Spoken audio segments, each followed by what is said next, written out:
We're developing a roadmap to guide our work groups to address housing issues in Riverside County.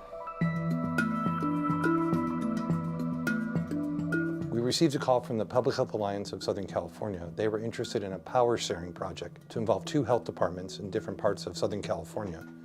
And they had found a partner for us called Starting Over, and it was going to be about power sharing. At the time, we did not know what power sharing meant or what the project would be. We were chosen, as well as Starting Over, to partner together to address some of the burdens that the community faces. So kind of focusing on the intersection between public safety, public health, and housing. Starting Over is a grassroots organization that started as a transitional housing providing organization. We started Starting Over to help people who were coming home from jail, prison, domestic violence situations, drug and alcohol treatment programs. Well, Starting Over is a true grassroots community-based organization.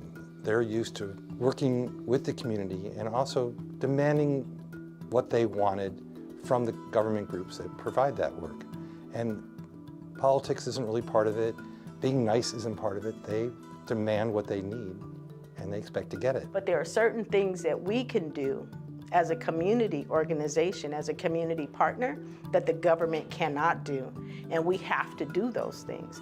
And an example of that would be us showing up 30 or 40 people at a county board of supervisors meeting saying we want this policy. While our partner can't do that, we can, and that's a value that we bring to the partnership. We're public health. We're used to bringing people together. We're used to being nice to people. We're conveners. We're the moderators. We work slowly, carefully, politically to make sure that no one's feelings are hurt, to make sure that we make slow, steady progress. That is not at all how Starting Over worked. I think the reason why everyone agreed that this would be a good partnership is because it wasn't adversarial and we could leverage our power and public health's power. And it would be a lot more powerful than what we were doing on our own in the narrative of public safety. So the way I think we've seen the way this partnership has really come together, it's allowed us to really sort of dive into the data and the families and really look at our admin plan, not from a place of who's worthy of housing and who's not worthy of housing, coming from the place that we all aren't worthy for the grace that we've been given. The Housing Authority has their own rules, and some of them are federal rules, some are local. The risk we take is try to get them to loosen up what the rules were. If it's looking back over a number of years for someone's criminal history, and we're saying, well, don't they deserve housing no matter what, even with a criminal history? Where are they supposed to go? What's their family supposed to do? Because we'd heard stories about families being evicted from their housing because they had a family member living with them that had been incarcerated. And that's not acceptable either. Well, I'm a single parent. I'm disabled. I have 4 children and 5 grandchildren. In 2016, I was woken up early in the morning. There was banging on the door, and I thought it was the delivery guy bringing me my medication. When I hear that they're saying that they're police, and they pulled my whole family out and had us all in cuffs, and it was a very traumatic experience, you know. And then they took us to jail, you know, and that's where I sat. Later on, I found out that they were there because they were accusing me of fraud for the Housing Authority, and they went back when my sons were minors and they were getting in trouble in school. One son was in a group home and another son was in juvenile hall. And during that time, the Housing Authority kept asking me to give them paperwork because, you know, you have to report everything that's happening. In the event that the minor child has committed a prohibited criminal policy and they are not in a court-approved program or they are not following the rules of the court-approved program, then they would be in violation of our criminal background check policy. The family would need to disclose that, and then we would work with the family to try and help them through the tough decision of whether staying on program or the child would need to find another place to live with a relative, friend, etc.